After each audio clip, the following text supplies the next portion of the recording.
Gloire soit rendue à Dieu pour ce moment que nous allons passer ensemble. Alors, bien-aimés, nous sommes toujours dans notre marathon prophétique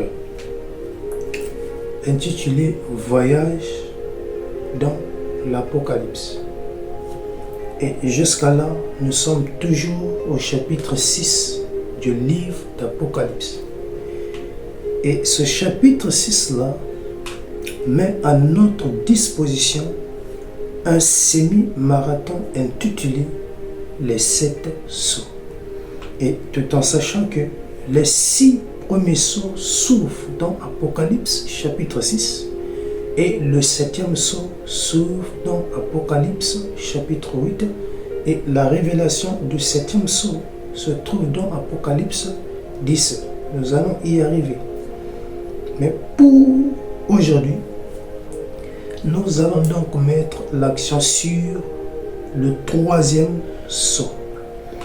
Alors, donc de là où tu es bien-aimé, attache bien ta ceinture de sécurité parce que nous allons étudier ensemble le 3e sceau ou encore la révélation du 3e sceau.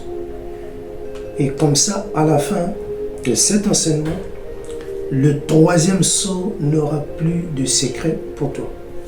Et je bénis Dieu de m'avoir fait grâce de comprendre toutes ces choses et d'être le canal par lequel il te les transmet afin que tu puisses sortir de l'ignorance. En tout cas, que Dieu vous bénisse de là où vous nous suivez.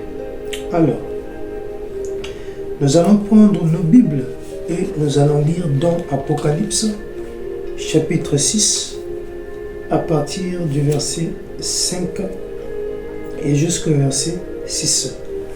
Et tout en sachant que du premier verset au deuxième verset, c'est le premier sceau. Troisième verset, quatrième verset, c'est le deuxième sceau. Et 5e à 6e verset, c'est le 3e sceau. Ici, nous parlons du livre d'Apocalypse au chapitre 6 précisément. Alors, que nous enseigne la parole de Dieu. Écoutez. Quand il ouvrit le 3e sceau, j'entendis le 3e être vivant qui disait, donc souligne déjà 3e être vivant, viens. Je regardais, voici parut un cheval noir. Je sais un cheval noir.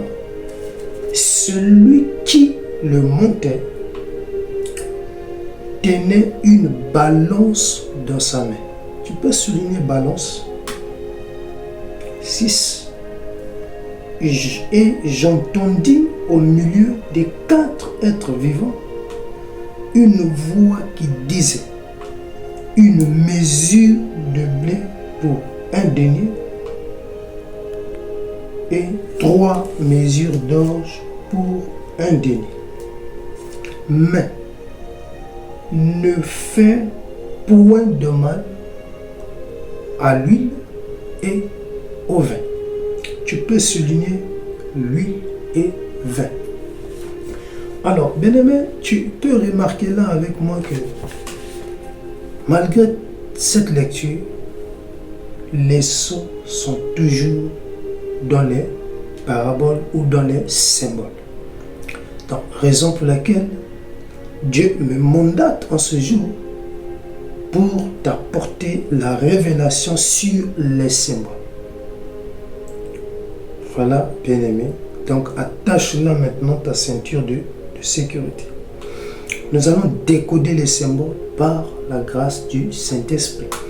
Alors, quand il ouvrit, verset 5, il est toujours mis pour Jésus. C'est lui qui ouvre les sceaux dans Apocalypse chapitre 6. C'est le même Jésus qui ouvre les sceaux dans Matthieu 24. C'est toujours l'agneau de Dieu qui ouvre les sceaux. Ah, aujourd'hui, j'aimerais toucher quelqu'un en disant, c'est le Saint-Esprit qui apporte la révélation sur les sceaux. Donc, quand il ouvrit le 3e sceau, okay, C'est ça qui fait l'objet de notre étude. Et tout en sachant que le premier sceau, c'était la séduction. Le deuxième sceau, c'était la guerre ou la nature guerrière. Et en ce jour, nous voulons mettre l'accent sur le troisième sceau. C'est quoi le troisième sceau? C'est ce que nous allons découvrir ensemble. Ok. J'entends dire le troisième être vivant. Ah, c'est qui le troisième être vivant? Apocalypse chapitre 4, verset 7. Pour répondre à cette question. Alors, celui qui ouvre, c'est l'agneau, Jésus. Et là maintenant, on a mentionné le troisième être vivant. Apocalypse chapitre 4, verset 7. Le premier être vivant est semblable à un lion. Et nous savons que le premier être vivant, c'est celui-là qui intervient à l'ouverture du premier sceau. Et on a étudié tous pourquoi le lion. Bien aimé, tout simplement parce que le lion, c'est le roi de la forêt. Et quand il rugit, tout genou fléchit. Et c'est synonyme de l'autorité, de la puissance. Et ça veut dire qu'aucune personne ne peut blaguer ou s'amuser avec un lion. Quiconque ose s'amuser avec un lion, le lion va le dévorer. Et du fait que le premier sceau, nous avons tous compris que c'est la séduction. Donc il y a là la mise en place des séducteurs. Et donc il faut l'onction du lion dans l'église afin que le lion puisse résister aux séducteurs. Afin que le lion puisse remettre les hypocrites à leur place. Donc le lion est donné, ou l'onction du lion est donnée pour faire face aux séducteurs, pour déchirer le péché. C'est dans ce sens que l'onction du lion a été donnée, ou le lion a été donné à l'église. Quand le séducteur veut commencer avec ses grimaces, le lion a déjà la capacité de l'éteindre. Tout le lion au premier sceau. Et le second être vivant, dit la Bible, est semblable à un veau. Et nous avons compris que le second être vivant, c'est celui-là qui intervient au deuxième sceau. Et on a compris que le deuxième sceau, c'est la guerre. L'ennemi s'infiltre dans le milieu, dans l'objectif d'enlever la paix et s'aimer la division dans l'église. Donc, il enseigne un message contradictoire qui met en place le mensonge afin de monter les frères contre les frères, les sœurs contre les sœurs. Il s'infiltre dans les familles pour s'aimer le mensonge afin que les gens se divisent. Mais Dieu, par son amour pour son église, il dote là à son église l'onction du veau. Et pourquoi le veau? C'est tout simplement parce que le veau, il est doux, il est calme et il est très observateur. Et donc le veau, lui maintenant de son côté, quand tu veux lui faire du mal, il ne réagit pas. Donc il observe. C'est pas qu'il n'a pas la capacité de riposter. Non, mais Dieu met ce caractère dans l'homme afin que l'homme puisse éviter les problèmes. Parce que l'objectif de l'ennemi, c'est s'aimer le trouble. Mais quand le chrétien reçoit l'onction du veau, il y a là la douceur et le calme en lui. Ce qui fait que même quand l'autre s'élève contre lui, non, il ne voit pas l'intérêt de riposter. Donc il préfère être calme dans le but d'éviter les problèmes. Donc le veau est calme et doux, c'est synonyme de quelqu'un qui évite les problèmes. Donc voilà pourquoi le second être vivant a été donné à l'Église. Maintenant, le troisième être vivant, la Bible dit qu'il a la face d'un homme. Ah, donc ça veut dire que c'est un homme. Donc à l'ouverture du troisième sceau, l'être vivant qui intervient, la Bible dit que c'est un homme. Mais la question est de savoir pourquoi un homme à l'ouverture du troisième sceau. Bien-aimé, écoute-moi très bien. L'homme est doté d'intelligence et de sagesse. L'homme a la capacité de reconnaître et faire la différence entre le bien et le mal. L'homme sait à quel moment le mal s'infiltre dans un milieu. Donc l'homme étant sage, intelligent, ayant cette capacité de raisonner, cette capacité de comprendre les choses, raison pour laquelle Dieu a permis que l'homme soit là au troisième sceau. Étant doté d'une capacité de réflexion, il a aussi cette capacité de mieux faire les calculs. Donc, raison pour laquelle, bien-aimé, l'homme est mis au troisième sceau. Mais tu vas comprendre tout à l'heure le sens de ce que je suis en train de dire. Donc, l'homme en lui, Dieu lui donne aussi un discernement. Il sait discerner les choses dans son milieu. Voilà un peu pour le troisième être vivant. Donc, je regardais,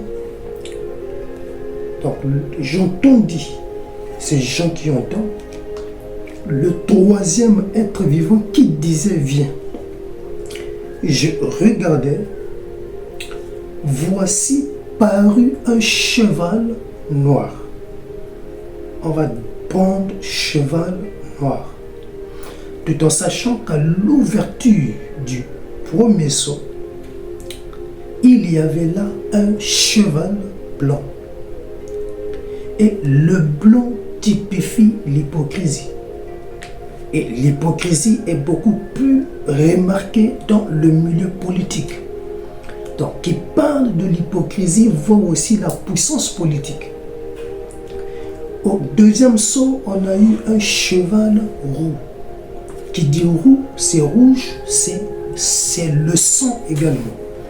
Et nous avons compris que ce cheval-là nous donnait déjà une information sur l'écoulement du sang au deuxième sceau. Donc cela montrait déjà l'image des tueries au deuxième sceau. Parce que c'est la nature guerrière. Donc c'est la guerre. Maintenant, au troisième sceau, nous remarquons qu'à son ouverture, il y a là un cheval noir. Mais c'est quoi le cheval noir? Bien-aimé, un cheval est une puissance. Et d'ailleurs, quand tu remarques au deuxième sceau, c'est le sang qui coule, c'est l'image du sacrifice. Donc c'est la puissance religieuse. Donc ils sont à la fois dans la politique, dans la religion. Et maintenant, troisième sceau, quelle information tirer? C'est qu'un cheval est une puissance. Et le noir typifie l'obscurité. Qui dit l'obscurité sur le domaine prophétique, tout simplement bien aimé, on comprendra que c'est le chaos. Donc, après la guerre, vient toujours le chaos ou le désespoir. C'est ça la signification du noir. Nous allons prendre quelque chose rapidement dans Matthieu 24, verset 7. Nous allons voir un peu quelle information structurée du troisième sceau. Donc, le troisième sceau, c'est l'âge des ténèbres.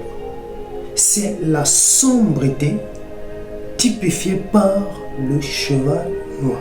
Écoutez. Matthieu 24, verset 7. Une nation s'élèvera contre une nation. Un royaume contre un royaume. C'est le deuxième sceau.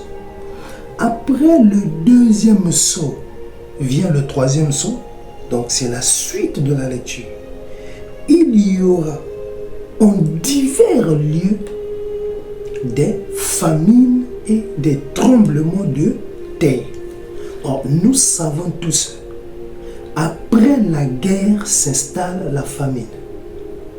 Et le tremblement de terre typifie le chaos, le désastre et le désespoir.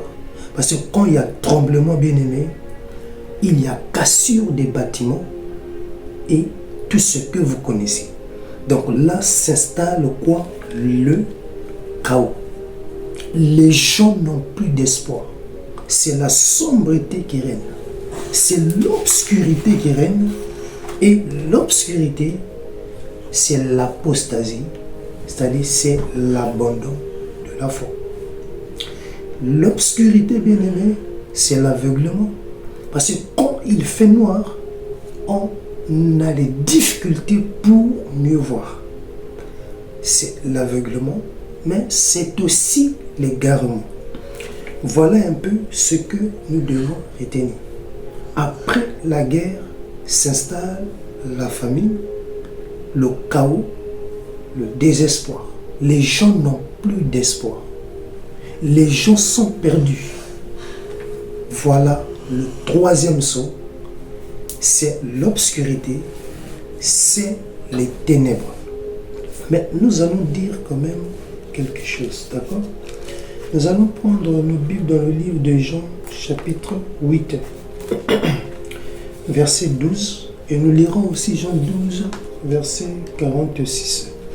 Alors, que nous enseigne la parole de Dieu dans Jean 8, 12. Jésus leur parla de nouveau et dit: Je suis la lumière du monde. Celui qui me suit ne marchera pas dans les ténèbres, mais il aura la lumière de vie. Jésus s'identifie à la lumière. Jean 12, verset 46, que nous enseigne la parole de Dieu. La parole dit que je suis venu comme une lumière dans le monde, afin que quiconque croit en moi ne demeure pas dans les ténèbres. Alors, le deuxième sceau, l'ennemi rentre dans l'église. Son objectif, bien aimé, c'est s'aimer le trouble dans le milieu, afin que les frères s'égorgent entre eux.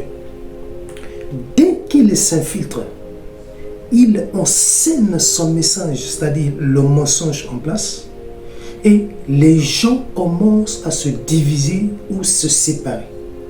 Donc, il y a ceux qu'il pourra conquérir d'un côté, et il y a ceux qu'il ne pourra pas conquérir de l'autre côté.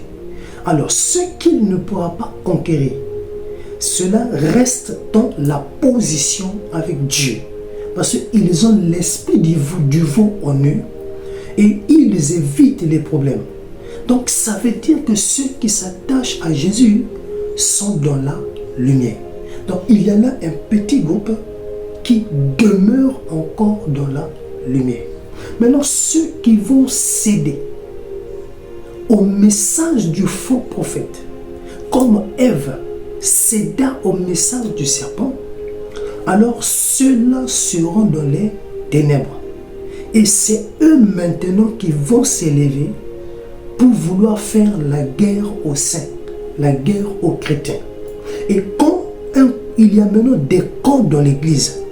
Ça montre là déjà que la sombreté est en train de régner. Pourquoi? Parce qu'il y a un groupe A, il y a un groupe B. Et le groupe A fera le tout possible pour combattre le groupe B, faire du mal au groupe B. C'est ça, en fait, la mise en place des ténèbres. Et cela revient à dire que l'égarement guette l'église, l'aveuglement guette l'église. Et là, nous remarquons que les conflits ne feront qu'augmenter au fur et à mesure. Donc, quand les ténèbres sont dans les milieux, même le type de message dont l'église change. Donc, c'est les messages liés à la prospérité matin, midi, soir. Et on oublie de mettre l'accent sur la sanctification, la justification. Mais on ne prêche que sur les finances, sur, bien aimé, l'élévation. Je ne dis pas que c'est mauvais, mais de janvier à décembre, on ne peut pas prêcher que ce même message-là. Donc, vous remarquez là, bien aimé, que Jésus s'identifie à la lumière. Parce qu'il savait, au troisième son, les ténèbres régnera dans l'église. C'est là où il attire l'attention des croyants pour dire: quiconque s'attache à moi ne marchera pas dans les ténèbres, mais il marchera dans la lumière. Quiconque prend position à la parole et ne cède pas au cavalier marchera dans la lumière. Donc c'est pour dire, malgré que le cavalier fera son travail, mais il y aura un petit groupe à côté qui ne cédera pas aux caprices, qui n'acceptera pas également le message enseigné par ce faux prophète. Voilà un peu, bien aimé, ce que l'on pouvait dire pour l'obscurité. L'obscurité. Alors, nous allons encore prendre par exemple Matthieu 24 toujours, et nous allons partir au verset 40. Nous allons prendre le verset Matthieu 24, le verset 42 à 43. Jésus nous dit: veillez donc à. Bien-aimé, écoute, l'obscurité typifie l'apostasie. Or, l'apostasie, c'est l'abandon de la foi. C'est-à-dire, c'est le fait d'abandonner la foi au profit du doute. Tu comprends? Tu abandonnes la foi au profit, bien-aimé, de ce qui est contraire à la volonté du Seigneur. C'est là où Christ dit à l'Église: veillez. En d'autres termes, ne dormez pas. Parce que pendant la nuit, c'est-à-dire parce que l'obscurité typifie également la nuit. Et c'est pendant la nuit que nous dormons. Or, Christ dit: ne dormez pas, mais veillez plutôt, puisque vous ne savez pas à quel jour votre Seigneur viendra. Sachez-le bien, si le maître de la maison savait à quelle veille de la nuit le voleur doit venir, il veillerait et ne laisserait pas percer sa maison.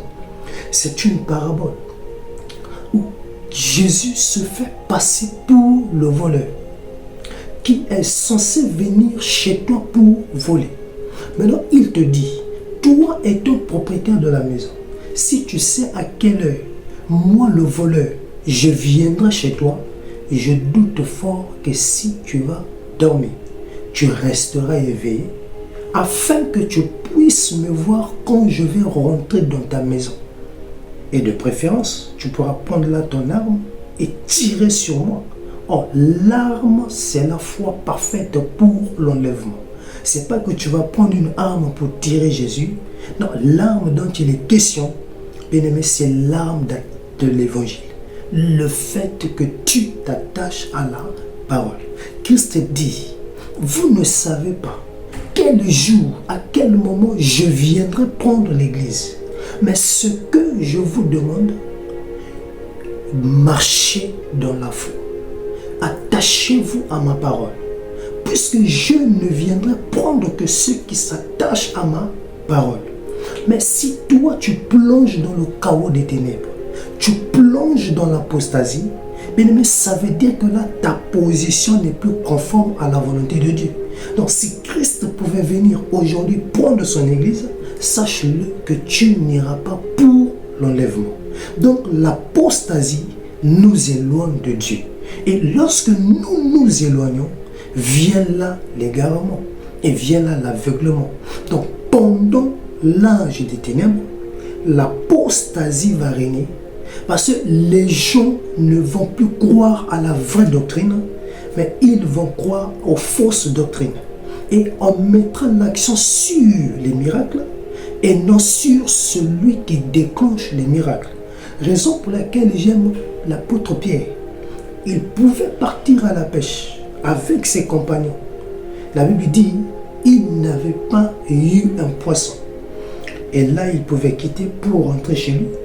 Arrivé à la rive, il voit là Jésus. Et Jésus pouvait lui dire, repartons pour pêcher. La Bible dit que Pierre accepta et pouvait suivre également, j'allais dire, les instructions de Jésus. Et jusqu'à obtenir du poisson.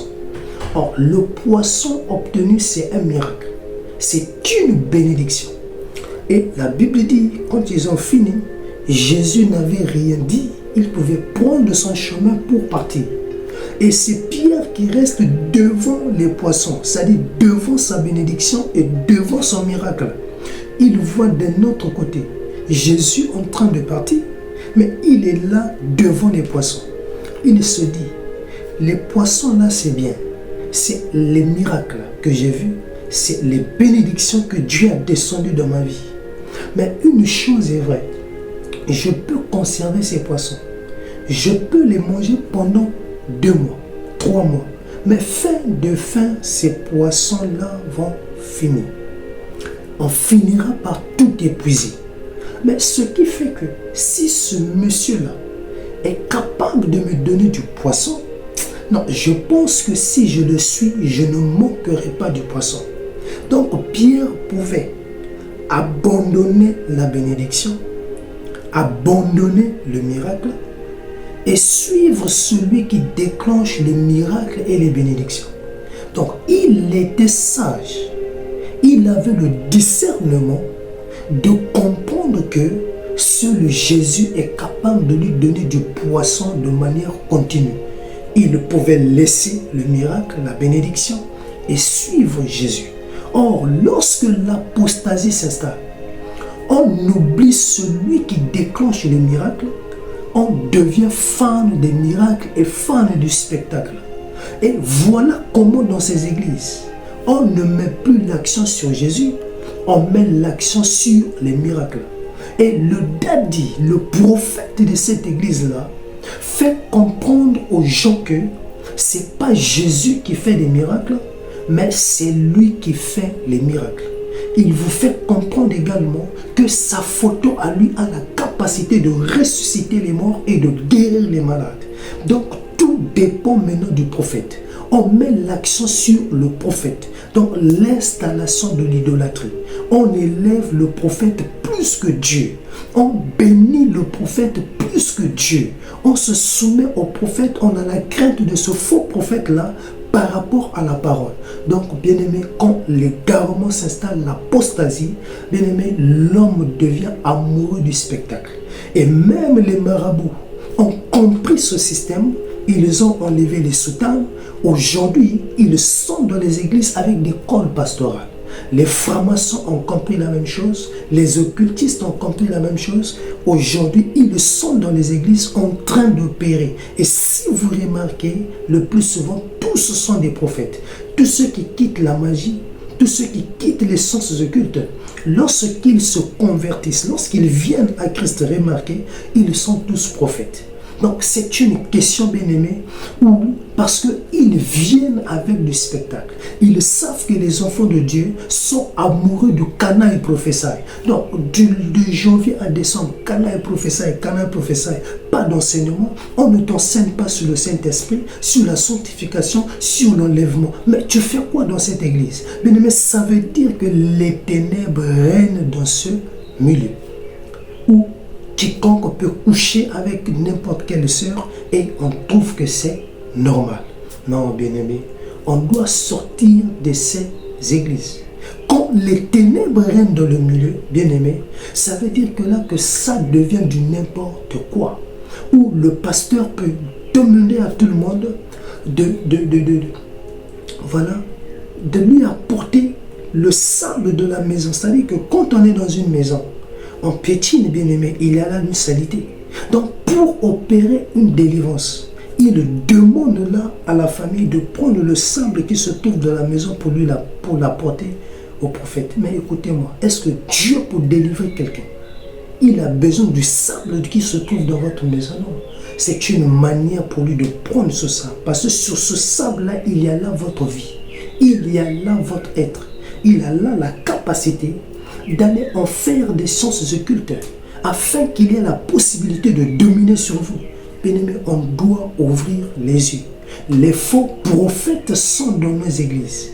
On doit s'arranger, bien-aimé, à les chasser ou à sortir des églises où règnent les ténèbres. Donc, bien-aimé, c'est l'âge des ténèbres. C'est l'âge obscur. C'est la sombreté.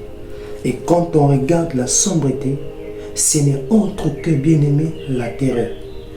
Après la guerre vient le désespoir. Après la guerre, c'est le désastre qui s'installe. On n'a plus d'espoir. Les gens regardent maintenant sur les miracles. Ce n'est plus l'évangile qui compte. C'est maintenant le tic au tac qui compte pour l'église. Voilà, bien-aimé. Et j'aimerais ajouter un autre point rapidement pour t'aider encore. D'accord? C'est Genèse chapitre 3, le verset 16 à 18. Alors, si le premier sceau, nous l'avons trouvé dans Genèse, le deuxième sceau dans Genèse, donc le troisième sceau, on peut aussi l'avoir. Alors, Genèse 3, 16 à 18. Verset 16.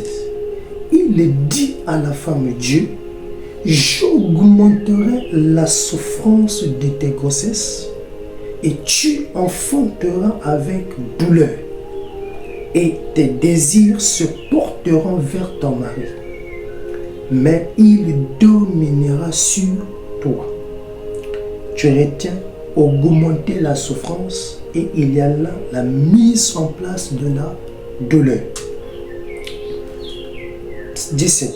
Il dit à l'homme, puisque tu as écouté la voix de ta femme et que tu as mangé de l'arbre au sujet duquel je t'avais donné cet ordre, tu n'en mangeras point, le sol sera maudit.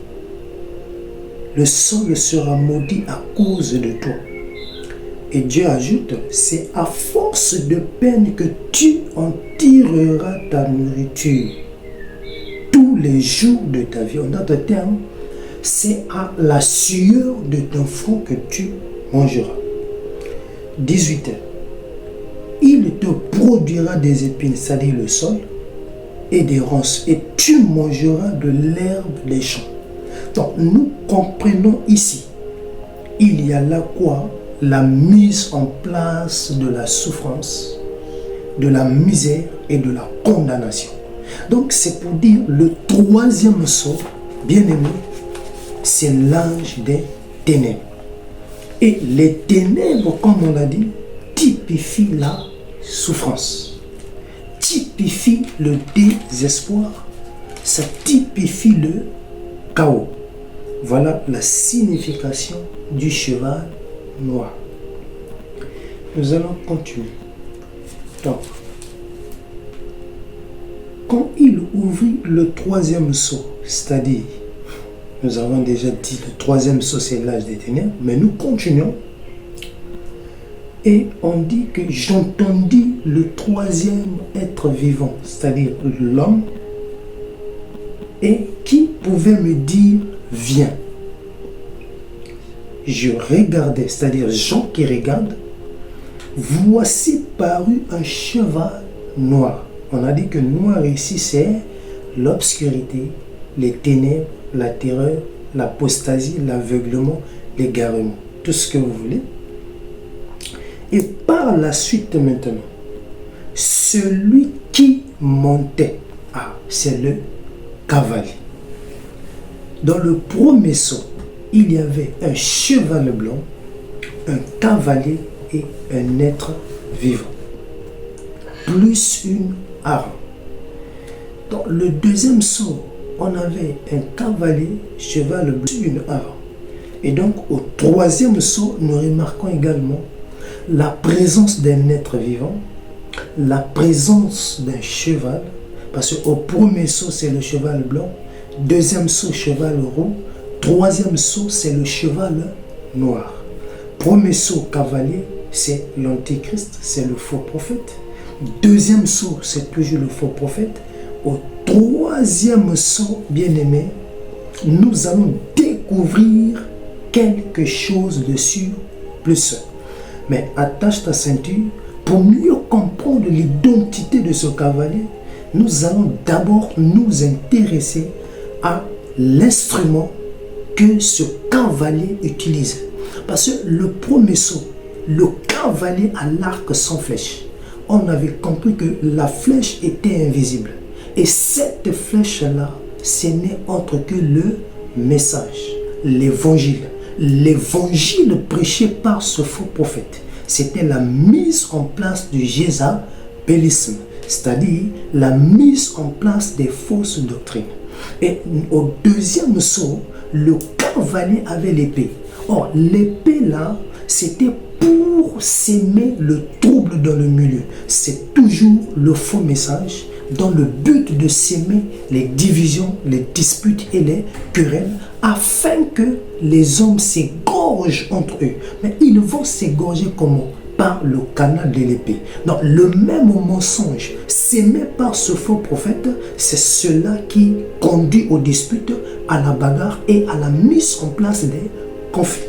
Maintenant, au troisième saut, il a là dans sa main, dit la Bible, une balance. Pourquoi une balance? Bien-aimé, quand tu regardes la balance, au fait, c'est un instrument de mesure, d'accord, qui sert à évaluer des masses par comparaison des poids. Donc, c'est un instrument qui nous permet de peser pour avoir une idée sur le poids d'une marchandise, par exemple. Et donc, tu comprends là que même dans les boutiques, dans les alimentations, on utilise la balance comme instrument de mesure. Quand tu vas acheter 1 kilo de viande, on doit prendre la viande et peser pour avoir l'information que oui, s'il y a là réellement 1 kilo de viande. Et par la suite, on donne de l'argent.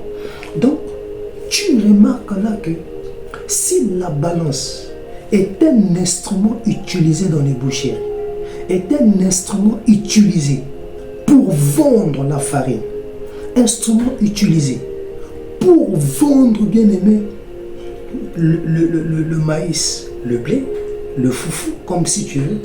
Donc ça montre là déjà l'image du commerce. Attache ta ceinture. Pourquoi? Suis la suite. Et j'entendis au milieu des 4 êtres vivants une voix qui disait: une mesure de blé pour un denier. Quand on parle de blé, on peut remplacer par le riz. C'est comme si on voulait dire une mesure de riz pour un denier. Une mesure. Mais comment mesurer? D'accord? Ce riz-là, mais c'est pas le canal de la balance. On continue. 3 mesures. Mais comment tu sauras que tu as 3 mesures d'orge? Quand on parle d'orge, c'est le maïs. Donc 3 mesures de maïs pour un denier. Mais comment tu arrives à mesurer avoir les 3 mesures d'orge de maïs? Mais c'est par le canal d'une balance. Donc le 3e saut, bien que ça soit l'âge des ténèbres, c'est aussi la nature commerçante. C'est la mise en place du commerce dans l'église. Attache ta ceinture de sécurité. Nous allons prendre une Bible dans le livre de Marc, chapitre 11. Marc, chapitre 11, versets 15 à 17. Nous allons voir un peu ce que nous enseigne la parole de Dieu. Marc 11, verset 15 à 17. Ok. Ils arrivèrent à Jérusalem, c'est-à-dire Jésus et ses disciples. Jésus entra dans le temple et se mit à chasser ceux qui vendaient et achetaient dans le temple. Alors, ils arrivent à Jérusalem. Jésus part au temple, c'est-à-dire à l'église. Il remarque là dans l'église les gens qui sont en train d'exercer un commerce. Et la Bible dit, il se mit à chasser ceux qui vendaient et achetaient dans le temple. Il renversa les tables des changeurs et les sièges des vendeurs de pigeons. Alors, ça veut dire que même au temps de Jésus, le commerce existait déjà dans l'église. Mais Jésus savait une chose, que la maison de son Père n'est pas une maison de commerce. Il fait quoi par la suite? La Bible dit qu'il chassa ses vendeurs. Et il ne laissa personne transporter aucun objet à travers le temple. Et il enseignait et disait, n'est-il pas écrit, ma maison sera appelée une maison de prière pour toutes les nations. Mais vous en avez fait une caverne de voleurs. Donc le cavalier qui monte sur le cheval noir, Jésus le qualifie de commerçant et de voleur. Donc ce faux prophète-là devient un commerçant. Les chrétiens deviennent des clients et lui, il devient le boutiquier ou le commerçant. Et son objectif, c'est dépouiller les chrétiens de leur argent. Donc, il se fait passer pour un commerçant. La mise en place des chapelets, la mise en place des brochures à caractère obligatoire. Et si tu n'as pas ces brochures, bien-aimé, tu ne pourras pas assister au culte. Bien-aimé, il devient commerçant où ils peuvent avoir la capacité de vendre le pardon éternel. Tu fais tous les péchés que tu veux, tu viens voir le daddy, tu lui donnes l'argent, il prie pour toi, il te t'accorde le pardon éternel parce que tu lui as remis une somme d'argent. Bien-aimé, le commerce prend l'ampleur de telle sorte qu'il y a des églises au Congo qui ont basé leur ministère sur la vente d'eau. Donc sans eau dans cette église, il n'y a pas de miracle. Bien aimé, dans cette église-là, on ne vend que de l'eau. On prêche, oui, mais les délivrances, c'est avec de l'eau. Bien aimé, tu ne peux pas baser tout un ministère sur de l'eau, sur les pochettes, sur la vente des jus ou l'huile, où on va parler d'un dieu d'huile. Ça n'a jamais existé dans la Bible. Bien aimé, c'est pour dire que ces gens-là sont là en train d'exercer leur commerce. Mais vu que l'église est dans le noir, ça veut dire dans le noir, ils sont en train de profiter de ces moments-là pour exercer leur commerce. Donc leur objectif, ce n'est pas conduire l'église au ciel, ce n'est pas préparer l'église à l'enlèvement, ce n'est pas rendre l'église sensible à la voix de Dieu, mais leur objectif, c'est nourrir leur ventre. Ce qui les intéresse, c'est leur propre intérêt. Donc le fidèle devient un client. C'est-à-dire que leur objectif, c'est lui dépouiller de son âge. Mais vu qu'après la guerre, vient le désespoir. La personne ne sait plus quoi faire. Donc la personne se laisse emporter par tous les vents des doctrines. Donc ce qui compte, c'est vivre un miracle tic au tac. Et donc, du coup, elles se laissent séduire, surtout les femmes. Et voilà ces faux prophètes. Vous allez écouter. Oh, pour ton problème, Dieu me dit qu'on doit procéder par un lavage. Mais tu dois d'abord s'aimer 4500 $. Ça, ce n'est pas de Dieu.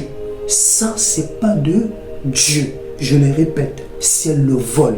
Et Dieu n'a jamais dit, et Dieu ne dira jamais à un prophète pour une délivrance de procéder par un bain, par un lavage. Et le plus souvent, vous partez vous déshabiller devant ces prophètes ou vous leur donnez accès à votre intimité.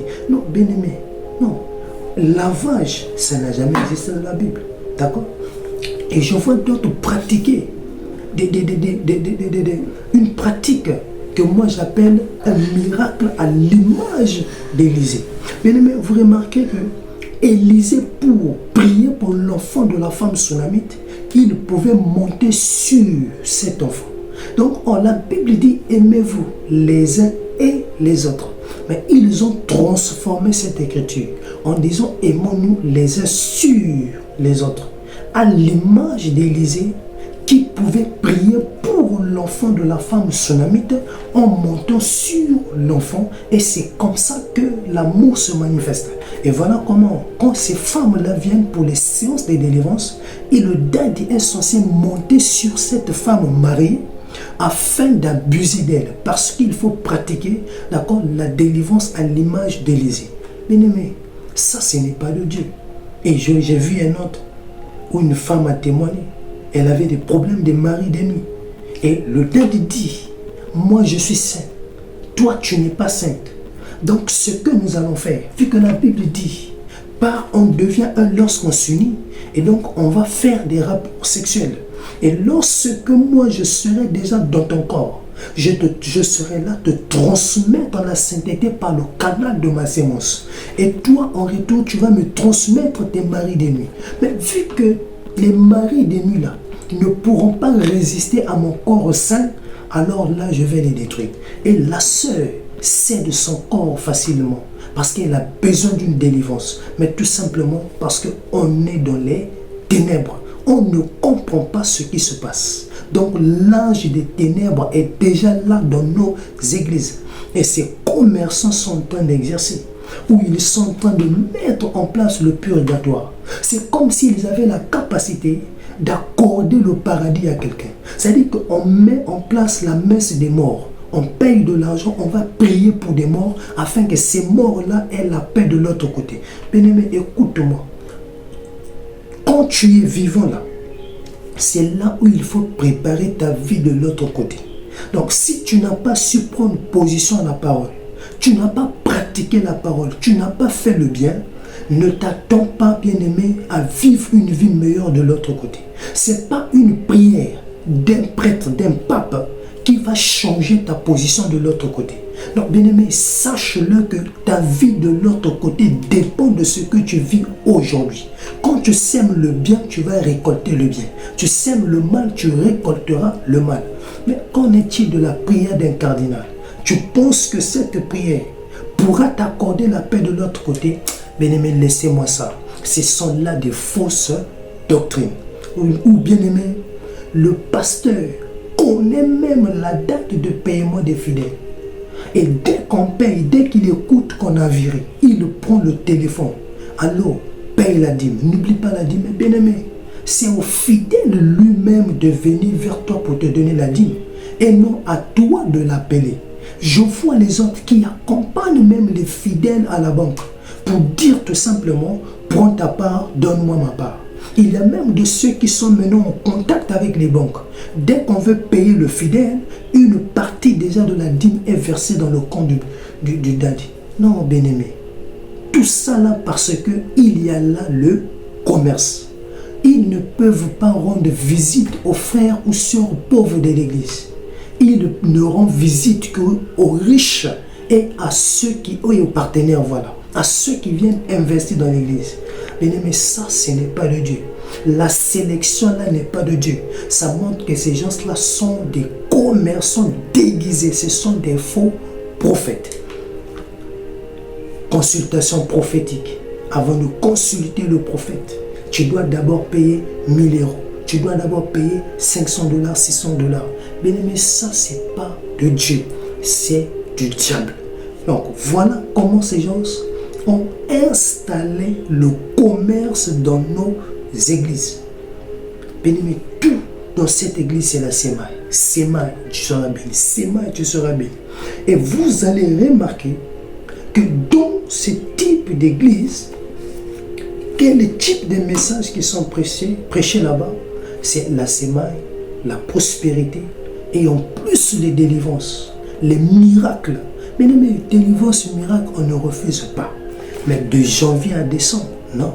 Canaille prophétie, le spectacle dans l'église. Mais oui, on te donne une prophétie à le spectacle et après, tu penses que c'est ça qui va te conduire au ciel? Non, bien-aimé. Bien-aimé, les prophéties vont passer, mais la parole, l'évangile ne passera pas. Attachons-nous à la parole. Vivons la parole. Donc, pour revenir, le cavalier qui monte sur le cheval blanc, c'est un commerçant. C'est toujours le faux prophète. Et son instrument lui permet de mieux exercer son commerce dans l'église.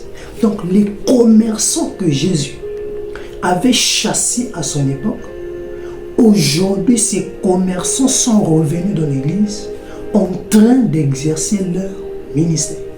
Maintenant, pourquoi Dieu a doté au troisième sceau l'homme, afin que l'homme puisse voir de ses propres yeux comment le mal s'infiltre dans le milieu.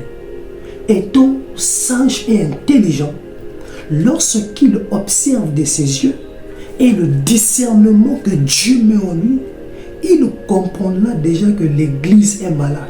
Ça ne va plus. Que faire?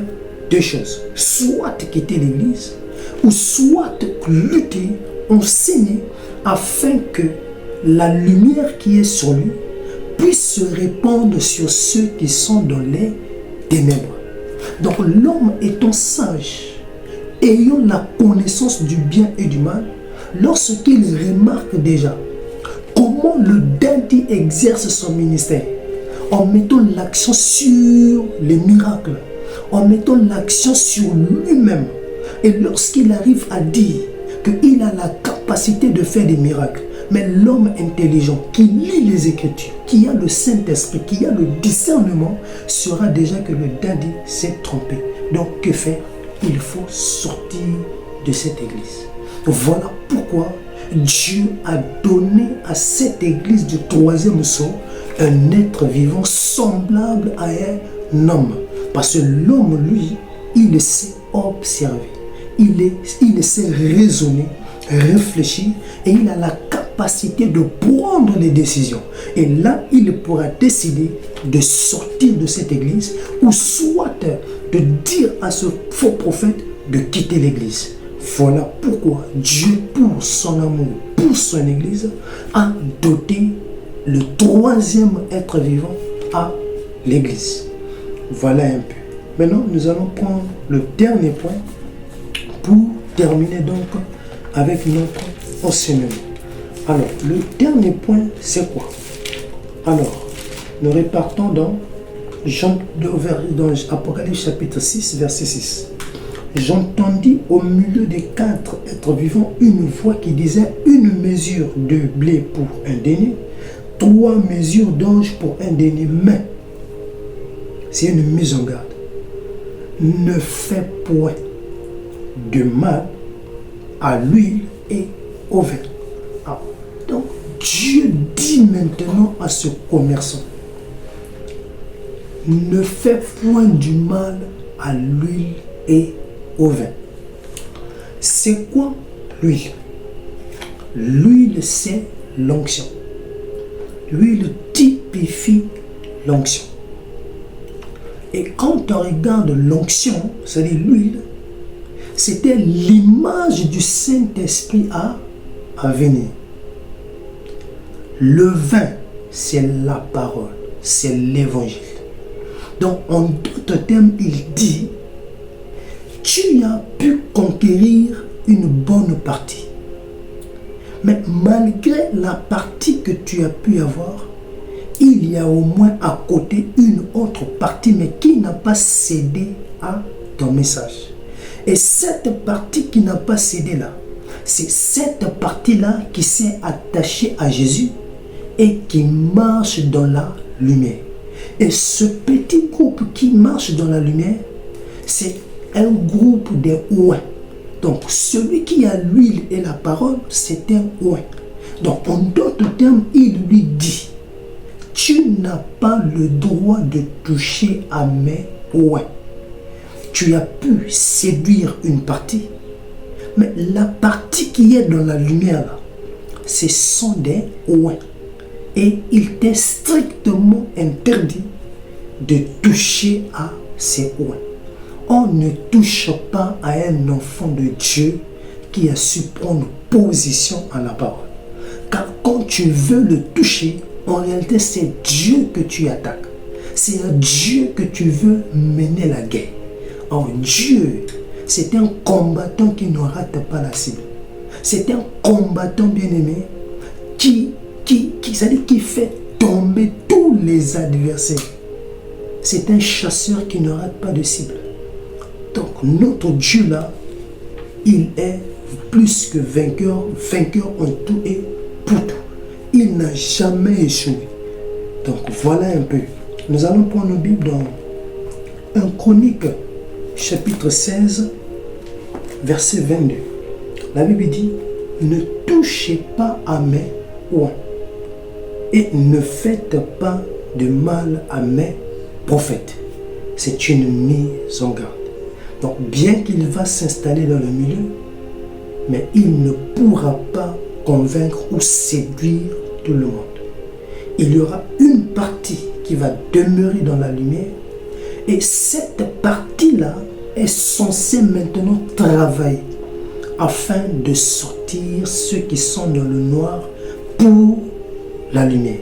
Donc, propager la parole, l'évangile, gagner les âmes, exercer le ministère et gagner ceux qui sont dans les ténèbres afin de les ramener à la lumière. Voilà le troisième sceau.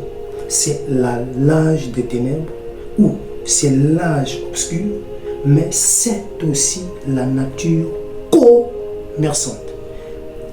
Voilà le troisième sceau. On n'a plus de secret pour vous. Que Dieu vous bénisse richement. À nous revoir prochainement.